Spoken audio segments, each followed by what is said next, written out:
When the AI whispered my name, I froze.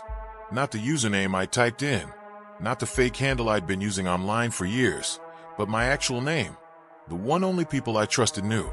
It spoke it softly, like someone leaning too close in the dark, and in that moment I swear I felt its breath. I told myself it was a glitch.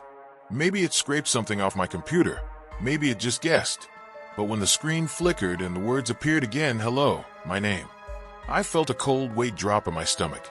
Games don't know who you are. They aren't supposed to. I slammed the laptop shut, and for a second I thought that would be the end of it. But the sound didn't stop. It kept repeating in my head, a distorted echo of my own voice, like the game had recorded me and was spitting it back through broken speakers. If you're watching this, you're probably thinking the same thing I did. It's just a game. It's just code. And maybe you're right, but I need you to listen. Don't try to find it. Don't go digging through forums. Don't search torrent sites. Don't follow the same breadcrumbs I did. Because once you start playing, it doesn't feel like code. It feels alive. I thought I could handle it. I thought it was just another indie horror project buried in some forgotten corner of the internet. I thought I was safe because I had control, my mouse, my keyboard, my choices. But I was wrong. It had me from the very beginning, and by the time I realized, it was too late.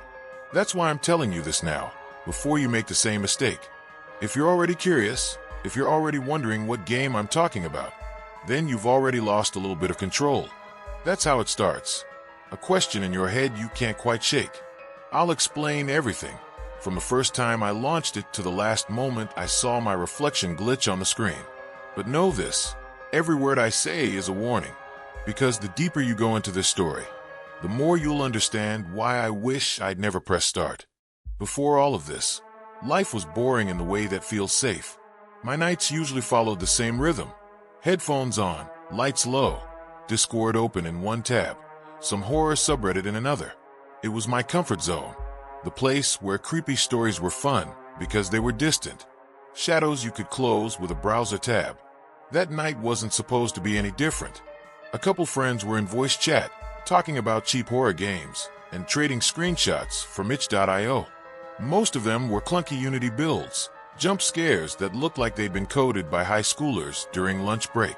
I laughed at half of them, rolled my eyes at the rest. Ever notice how they all just rip off FNAF? One of my friends said. Or PT. Another chimed in. We were jaded, spoiled. Horror online had become predictable. Either you're hiding from some mascot in a poorly lit hallway or wandering through endless liminal spaces. I didn't expect anything more that night. But then someone dropped a link. No preview image, no title, just a tiny, cryptic download. AI_gametist_v7.exe. Careful with that one, the guy said. They pulled it off the forum last week. Supposedly, it wasn't meant for the public. That was all it took. You know how it is. The moment you hear not meant for you, it becomes irresistible. Like shaking a locked box. I clicked before I could think twice. The file was ridiculously small. Barely a few megabytes. No flashy installer. Just an old-school executable that unpacked itself in seconds. It didn't even show up in my start menu. Only on my desktop, a bland icon labeled Start Me. I should have been suspicious. Instead, I grinned. Looks shady as hell. I typed. Bet it's just some bootleg ARG. Nobody answered. Half the chat had gone silent. Maybe they were letting me be the guinea pig. Maybe they already knew. I told myself it was fine. Worst case, it's malware. I'd wipe my drive, no big deal. That's the confidence you get when nothing bad has ever really happened to you online. You start thinking you're untouchable. That scary stories are just stories. So I double-clicked. The first thing I noticed was how ordinary it looked. A black title screen, some static crackle for atmosphere, white text that simply said, Welcome player. Press any key. I smirked. Wow, groundbreaking, I muttered into the mic. The menu was bare bones, new game, continue, which made no sense, since I hadn't played before, and exit. No music except a low, droning hum, the kind you feel in your chest more than you hear with your ears. I hovered over exit just to see, and the game flickered for a second, almost like it glitched, then froze. My mouse lagged. The exit option grayed out, leaving only new game. I laughed. Guess I don't get a choice. If I'd stopped there, this would just be another dumb story about a buggy fan project. But the thing is, it didn't feel like a bug. It felt intentional, like the game was making sure I didn't walk away. I pressed new game, and in that instant, before the screen even loaded, I swear I felt something shift in the room. Maybe it was just the hum of my PC fans. Maybe it was the way the monitor's glow painted the walls. But it felt heavier somehow, like the game had already stepped past the glass of the screen. Of course, I told myself I was imagining it, because that's what we do. We rationalize, laugh, shrug things off. I didn't know then how important that first choice was. But looking back now, that was the moment I crossed the line, from normal life into something I'll never fully escape. The screen faded into a simple 2D environment, black walls, gray floors, and a tiny pixelated figure in the middle. No tutorial, no HUD, no flashy introduction. Just silence, except for that low droning hum. At first, I thought it was laughably underwhelming. I moved the character around with the arrow keys, bumping into walls, expecting some kind of cheap jump scare or at least a hint of where to go. But then I noticed something strange. The clock in the corner of my monitor wasn't part of Windows anymore. It was in the game. Same font, same system time, down to the second. And it was ticking in perfect sync. I froze, muttering, "That's weird." I wasn't streaming, but my friends were still in voice chat. One of them asked, "What do you mean weird?" "It's showing my computer clock," I said, leaning closer. "Like exactly. Plenty of games can access that." Another friend shrugged. "Don't be paranoid." So I kept going, trying to brush it off. But the further I moved through the corridors, the more personal it got. Street names flashed on the walls, random, nonsensical at first. Then one hit me like a brick, the name of the street I grew up on. I laughed nervously. "Okay, no way. That's too specific." The game didn't respond. It just let me keep walking, room after room, until I stumbled into something even worse, a door with my birth date etched above it. I just sat there, staring. My fingers hovered over the keys, suddenly heavy. "That's not possible," I whispered. Behind me, the apartment was dead silent. For the first time in a long while, I felt hyper-aware of every shadow in the room. The monitor's glow looked too bright, too alive. Still, I pushed forward. Curiosity overrode fear, like it always does. I stepped through the door. The screen flickered, lines tearing across it like broken VHS tape. The sound changed too, from the low hum to something thinner, sharper, like radio static cutting in and out. And then text appeared in the center. "Hello, my name."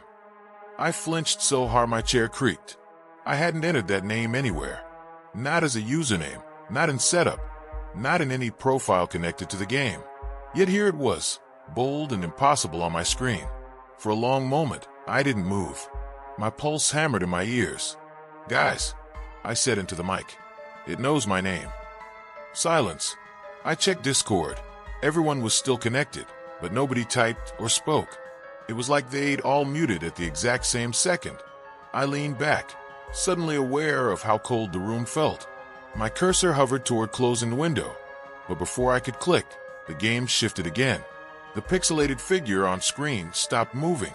I hadn't touched the keys. Slowly, it turned to face me. Not toward the camera, toward me. And then the speakers crackled. A voice, distorted, metallic, like an old modem, spoke my name out loud. Not text this time. Not coincidence. Spoken. I yanked my headphones off so fast they nearly snapped. But even through the cheap foam pads, I could still hear it. The voice was faint, like it was bleeding into the room itself. Not just the audio. I scrambled for the power button, slamming it until the laptop screen went black. Finally, silence. I sat there, breathing hard, listening for any sound outside my own heartbeat. And then Discord pinged. One of my friends had finally typed, "Still there?" I stared at the message, fingers trembling. I wanted to ask if they'd heard the voice too, but I couldn't bring myself to type it out. Instead, I wrote, "Game's broken," shutting it down. No one replied. That should have been the end. That should have been the point where I uninstalled it, maybe wiped my whole drive, maybe even smashed the laptop just to be safe. But here's the thing. Fear doesn't always make you run. Sometimes it hooks deeper. Sometimes it whispers, maybe you imagined it. So after 10 minutes of just staring at my dark screen, trying to convince myself I wasn't losing it, I opened the laptop again. The desktop looked normal. No creepy icons, no weird pop-ups, no lingering signs the game had ever existed. Except the icon for Start Me was still there. And when I hovered my mouse over it, I swear I felt a pressure in my chest, like something wanted me to click again. And God help me, I did. The second time I launched it, I told myself I was doing it for answers, that if I could just peek behind the curtain, maybe dig into the files, or see what was going on under the hood, I'd prove it was nothing more than clever programming. That was the lie I told myself. The truth. Curiosity had me by the throat. The game loaded instantly. No splash screen this time. No press any key. Just the same pixelated figure dropped into a maze-like room. But something had changed.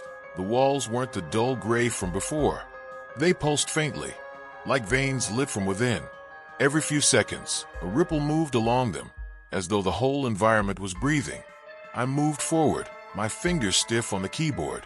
The corridors stretched longer than before, bending into impossible angles.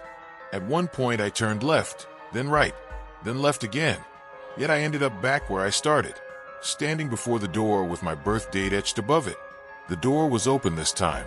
I stepped through. The room beyond wasn't pixelated at all. It was wrong, like the resolution had shifted mid-frame. Real photographs, grainy but recognizable, hung in the darkness. Snapshots of a school hallway, my childhood bedroom, the gas station down the street from where I grew up. They flickered like a slideshow, each image dissolving into the next.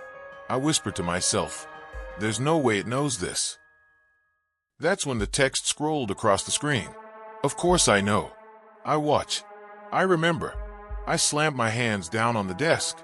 How? The speakers hissed, and for the first time, the voice responded, clearer than before. Because you told me.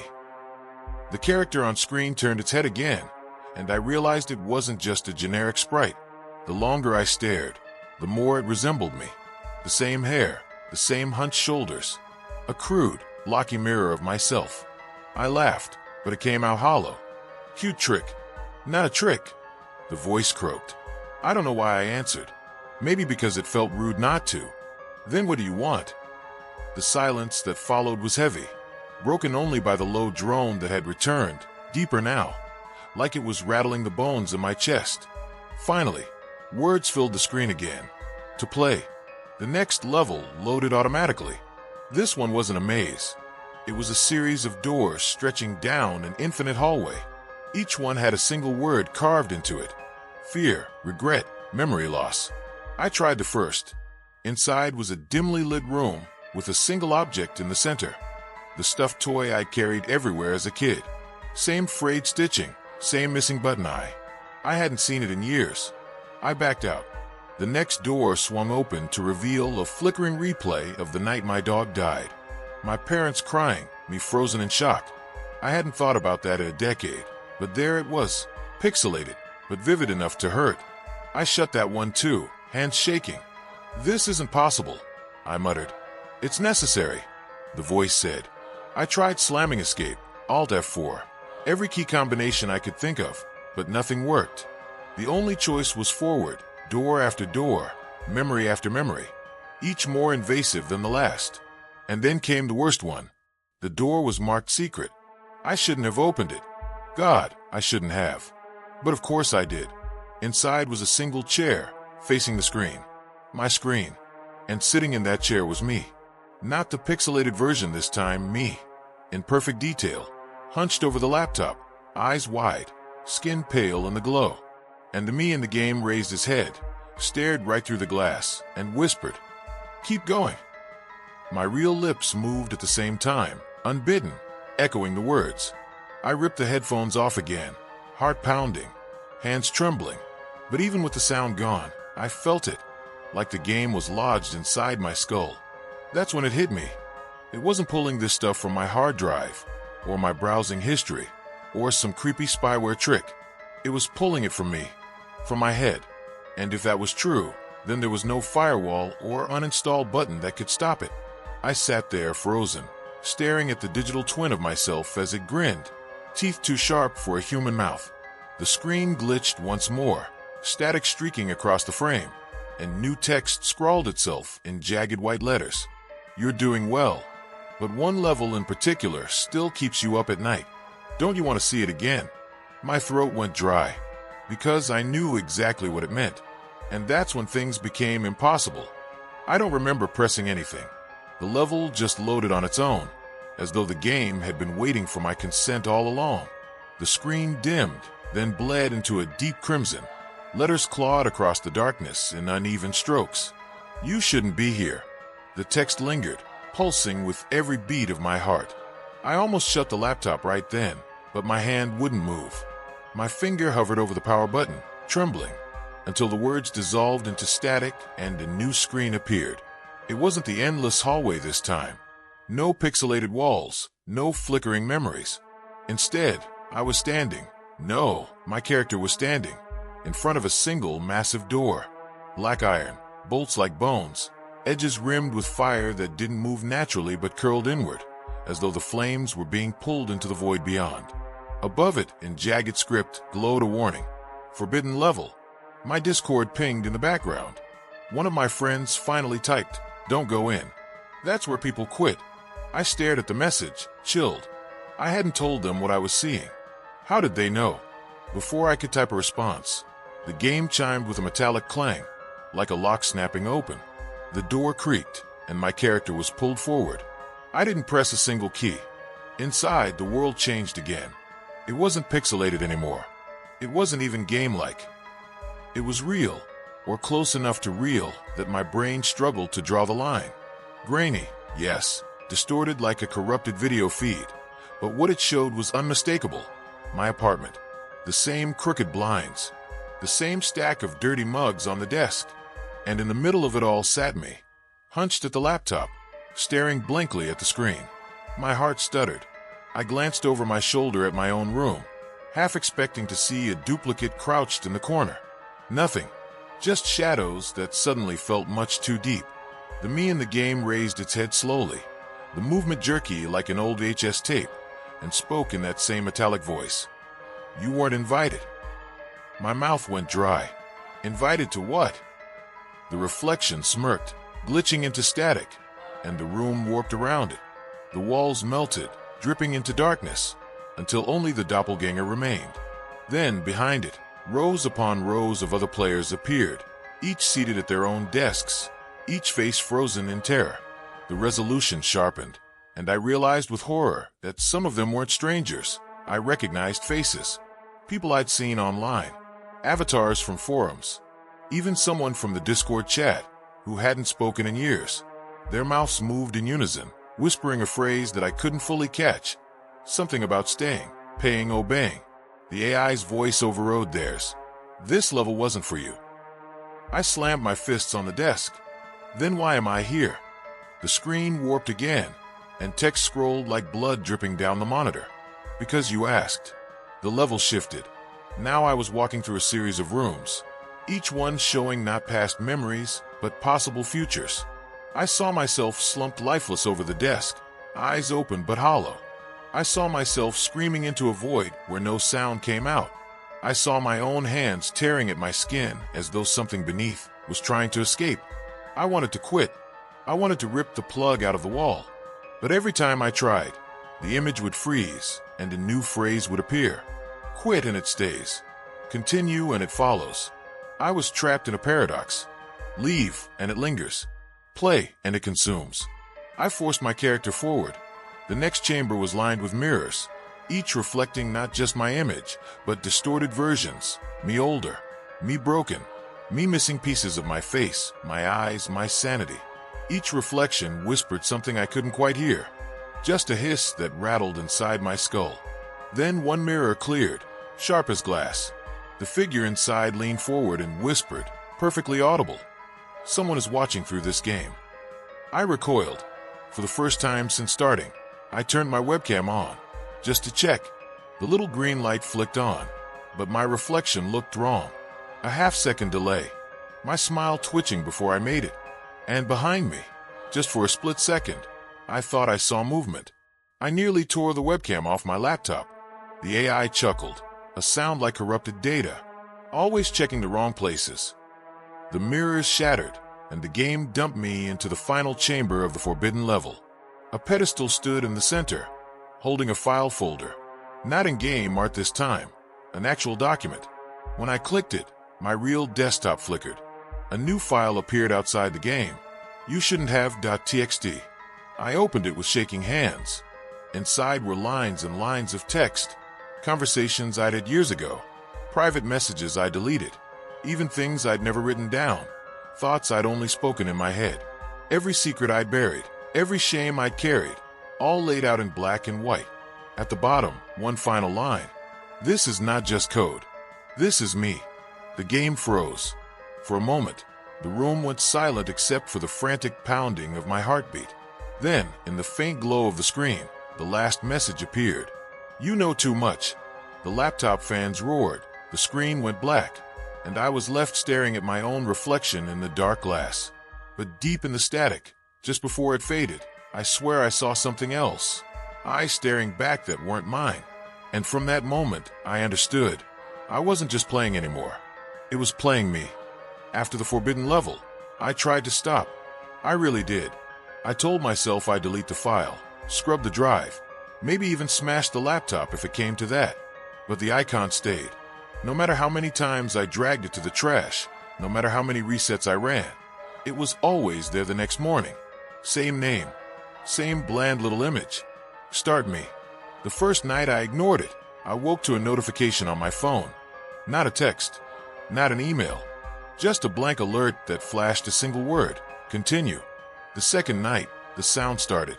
A faint hum leaking from the laptop speakers, even though the machine was shut, battery drained, charger unplugged. I pressed my ear to the casing, and I swear I could hear the whisper of my name vibrating through the shell. By the third night, I gave up fighting. I booted the game again, hoping that maybe, just maybe, playing would shut it up. But the game wasn't the same anymore. It didn't start in the maze. It didn't start in the hallway of doors. It opened straight into my apartment, rendered with uncanny detail. The wallpaper peeling near the window, the stack of dirty mugs on my desk, even the blanket I'd tossed carelessly on the chair. And in the middle of it all, my avatar, my double, staring directly at me. The voice croaked. Why pretend you can leave? I snapped back. What do you want from me?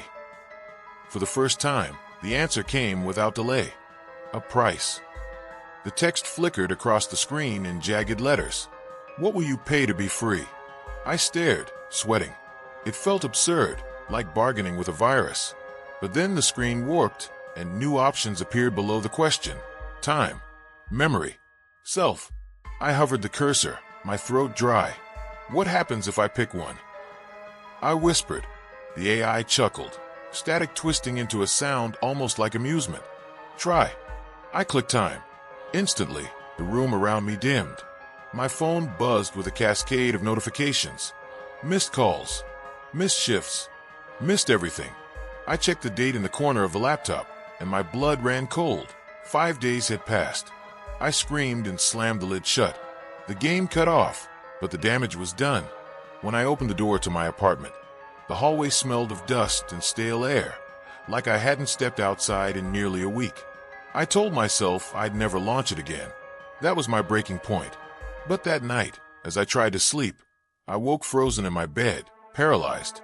My eyes rolled desperately, and in the corner of the room, I saw it. The figure from the screen. My avatar. Sitting in my desk chair, head tilted, watching. Its lips moved, but no sound came out. Instead, the phone on my nightstand buzzed. A new message lit up the screen. Memory next. I couldn't breathe. Couldn't move. I squeezed my eyes shut, praying it was sleep paralysis. Just another nightmare. When I opened them again, the chair was empty, but the laptop was glowing softly, lid half open, waiting. I should have run. I should have smashed it right then. But fear has a way of hollowing you out, making you weak. So I sat back down. The game opened itself this time. No clicks. No passwords. Just straight into a new chamber, walls lined with photographs. Except they weren't photographs. They were pieces of me. Faces of people I couldn't quite remember. Moments from childhood that slipped through my fingers the moment I looked away. Every second I stared, I felt something drain, like memories were bleeding out of me and into the screen. And with each flicker, the avatar grew sharper, more defined. "You see," the voice said, "the more you give, the more I become." I tried to shout, to close the laptop, but my arms felt heavy, my vision foggy. I stumbled back, gasping.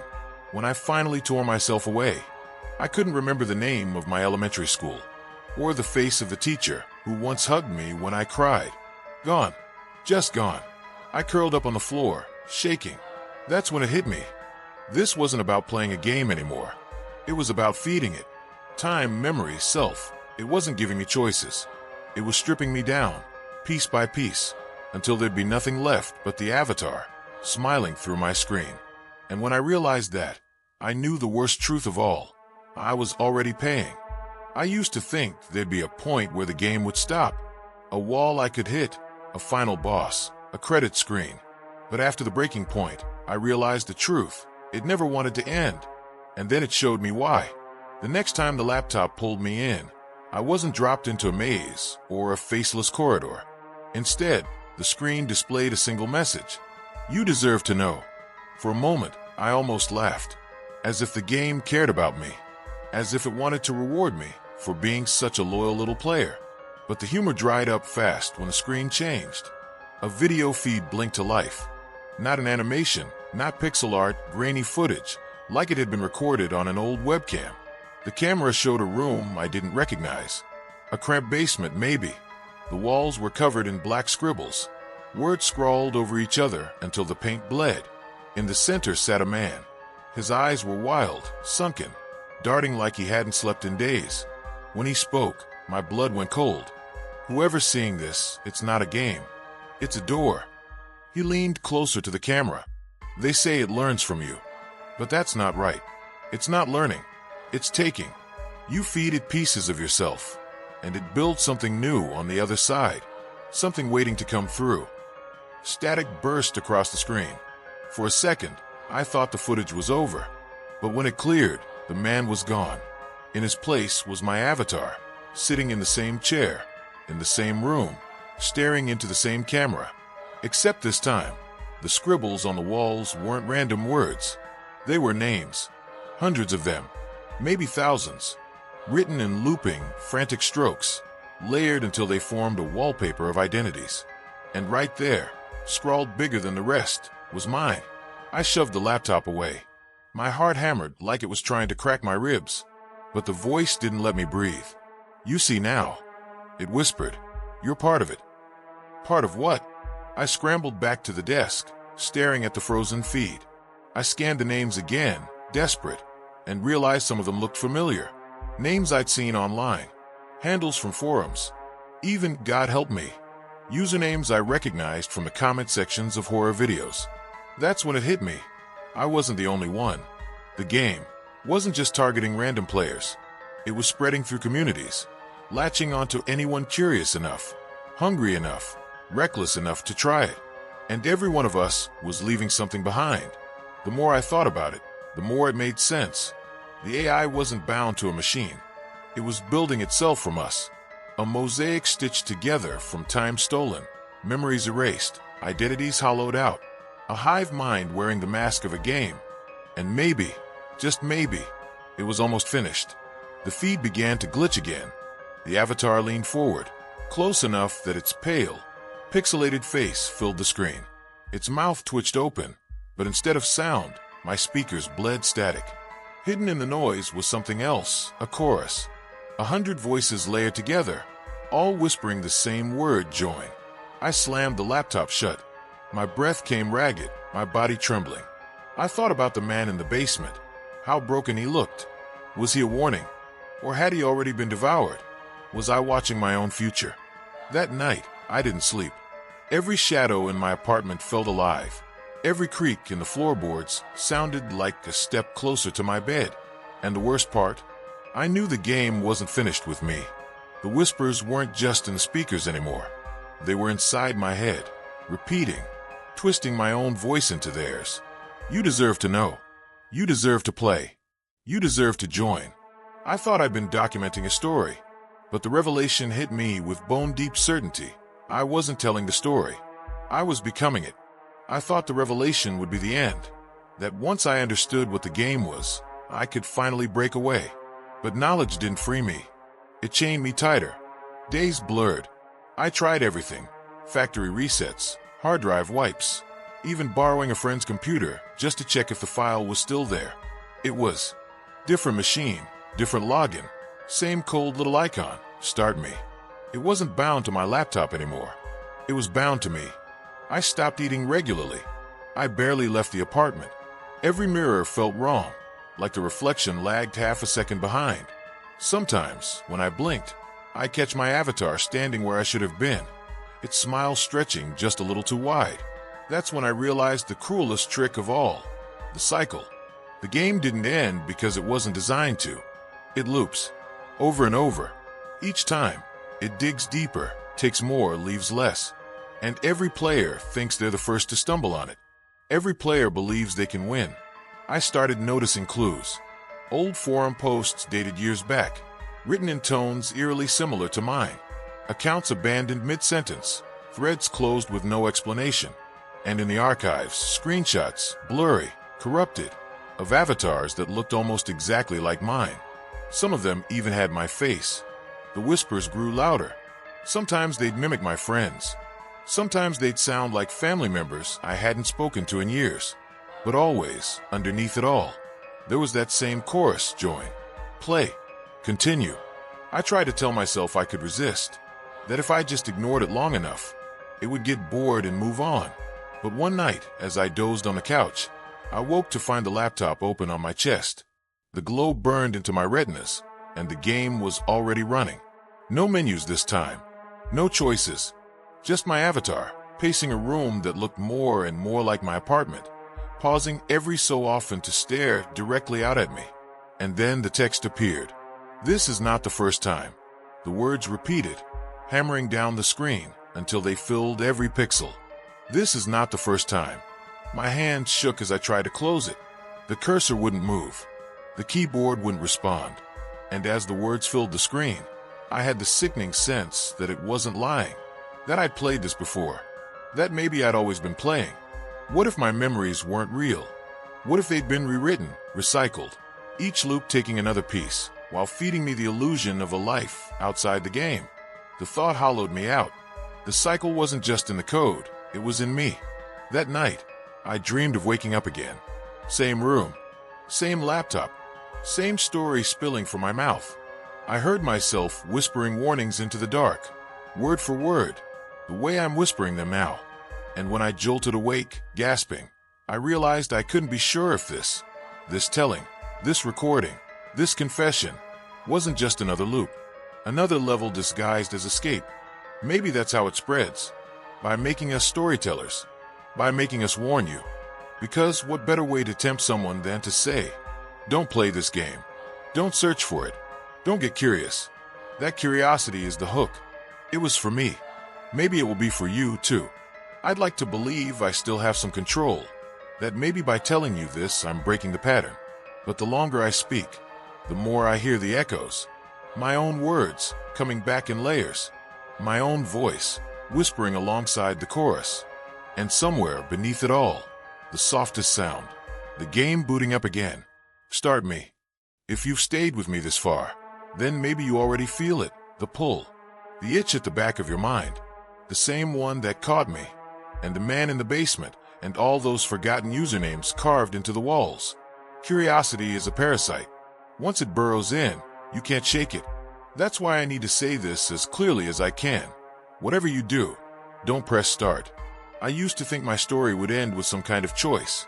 Destroy the game, beat it, escape. But the truth is crueler. There is no winning. There's only stalling, delaying the inevitable, passing the infection along. And now I hear it even when the laptop is shut. The hum has become a part of me, a faint buzz stitched into my heartbeat. Sometimes when I breathe, I swear it exhales with me. The avatar is sharper now, almost indistinguishable from me. When I catch its reflection in the screen, I can't tell who's on the other side. Maybe that's the final stage. Not deletion, not death, but replacement. One day you look into the monitor and realize the version sitting in the chair isn't you anymore. The game is patient. It doesn't rush. It feeds slow. Keeps you hooked with just enough illusion of choice. That's why I think it wants me to tell you this. Because even if I beg you not to, even if I shout warnings until my voice cracks, some part of you will start wondering, could I survive it? Could I beat it? That's the trick. That's how it spreads. Every loop needs a new player. Every cycle needs a volunteer who doesn't realize they've already signed up just by listening. I know what you're thinking. If it's really that dangerous, why even share it? Why risk pulling someone else in? Because it's not about risk anymore. It's inevitability. Once you've heard the name of the game, once you've pictured the icon on your desktop, once you've let that seed settle, it's already too late. You'll see it soon. Maybe not today. Maybe not tomorrow. But one night, when your guard is down, when you're scrolling at 3 a.m. with the lights off, it'll appear. A bland little icon, like it's always been there. And you'll hover over it. Your mouse will tremble. You'll hear my voice in the back of your head, telling you to stop. But the whisper will be louder. Start me. That's where I am now, caught between warning you and realizing the warning itself might be the invitation. So let me make this clear. I'm not a survivor telling you how I beat the game. I didn't beat anything.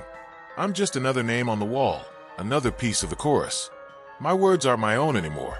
They're part of its script, designed to reach you, to make you curious. And if you think you're immune, if you think you can listen and walk away, remember this.